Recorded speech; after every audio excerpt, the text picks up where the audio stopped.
नमस्कार किसान साथियों, आज की इस वीडियो में आपसे बात करेंगे पूसा बासमती 1692 की वैरायटी के बारे में।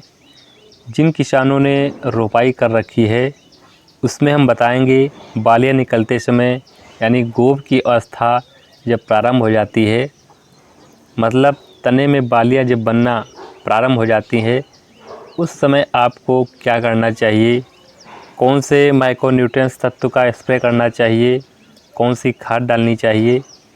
क्योंकि बहुत सारे किसानों के कमेंट आ रहे हैं कि पूसा बासमती 1692 वैरायटी है, 70 से 77 दिन हो गए हैं, बालियाँ निकलने का समय नज़दीक आ चुका है, ऐसे में कुछ बालियाँ सफ़ेद निकल रही हैं, गोब की अवस्था में बालियाँ हो चुकी हैं, कुछ बालियाँ निकल चुकी हैं और वहाँ पर बालियाँ कुछ सफ़ेद निकल रही हैं, दाग धब्बे जैसी बालियाँ निकल रही हैं, उसमें दाना लाल ना हो, काला ना हो। इसके लिए क्या स्प्रे करें, क्या ना करें, पूरी जानकारी इस वीडियो के माध्यम से आपको बताएंगे। सबसे पहले किसान साथियों बात करेंगे धान की फसल आपकी जब गोब की अवस्था में होती है, यानी तने में बालियाँ बनना शुरू हो जाती हैं, तब उसे गाभा की अवस्था बोलते हैं। फिर बालियाँ निकलने से पहले की अवस्था जो होती है, इस धान को कितना आपने पोषण दिया है, कितना आपने कैसे तरीके से आपने वहाँ पर माइक्रोन्यूट्रिएंट्स तत्व डाला है।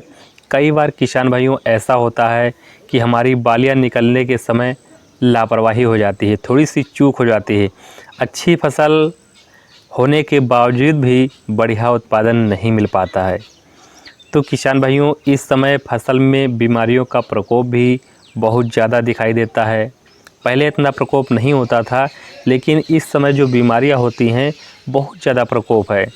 इसलिए अच्छे कीटनाशकों का प्रयोग करना आपको बहुत ज़रूरी होता है। आज की इस वीडियो में आपसे यही जानकारी देंगे कि गाभा यानी गोब की अवस्था पर आपके लिए कौन से ज़रूरी तत्व हैं, ज़रूरी स्प्रे हैं, कितना करना चाहिए, कितना पानी रखना चाहिए, इन सभी तत्वों के ऊपर जानकारी देने की कोशिश करेंगे।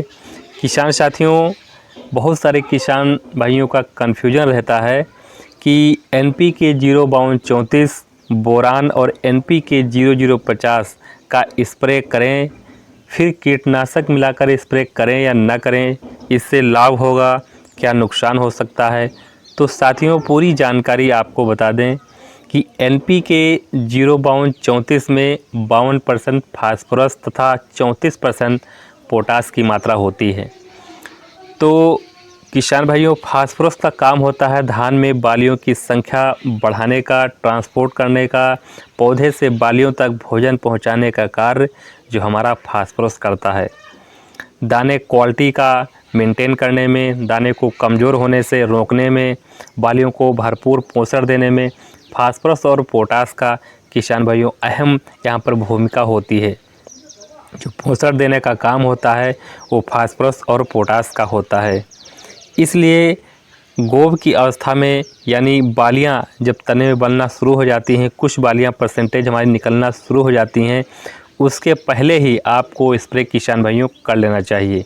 बालियाँ निकलने के बाद स्प्रे का कोई महत्व नहीं रह जाता है, क्योंकि जब बालियाँ निकल जाती हैं तो वहाँ स्प्रे करते हैं तो और ज़्यादा वहाँ पर फ्लावरिंग वाली स्टेज चल रही होती है, जिससे हमारा फूल भी झड़ जाता है और दाने भी दाग धब्बे जैसे पड़ जाते हैं। जो दवा आप डालते हैं इसका वहाँ पर मतलब इफ़ेक्ट ज़्यादा पड़ता है। इसलिए बालियाँ निकलने की जो गोब की अवस्था है वहाँ पर उस समय भी आपको स्प्रे कर लेना चाहिए। बालें निकलने का जो समय होता है उस समय ही अच्छी देखभाल करने की ज़रूरत होती है। अब बात कर लेते हैं बोरान। बोरान काम क्या करता है, बालियाँ निकलने से पहले ही आपको यहाँ पर बोरान का भी स्प्रे कर लेना चाहिए। इसका काम होता है फल फूल और परागण के समय पोषण देने का होता है। फल फूल जब बनने होते हैं उसके परागण कैसे बनते हैं, परागण जब अच्छे से बनेंगे तो वहाँ पर फल फूल बढ़िया सा दाना का भराव भी होता है। इसलिए गाभा की अवस्था में किसान भाइयों इसका भी प्रयोग कर लेना चाहिए। बोरान का अधिकतम डोज 100 ग्राम प्रति एकड़ से ज़्यादा नहीं होना चाहिए, क्योंकि ये अगर ज़्यादा हो जाता है तो वहाँ पर पत्तियाँ जो है वो जल जाएंगी। इसलिए 100 से 120 ग्राम से आपको भूल कर भी ज़्यादा नहीं करनी है। अब बात कर लेते हैं पोटास की। पोटास मुख्य रूप से बालियाँ निकलने के बाद शुरू होता है इसका स्प्रे, इसलिए बाली निकलने के बाद NPK 0050 का स्प्रे किया जा सकता है। धान के पौधों में पोटास का मुख्य काम होता है ट्रांसपोर्ट का।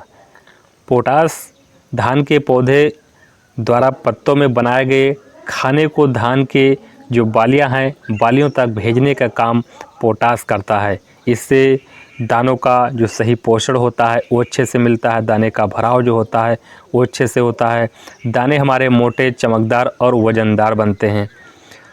किसान साथियों, आपको यह बताना ज़रूरी है कि दवाइयों के साथ NPK मिलाकर डालने से दवाइयों का असर कम हो जाता है।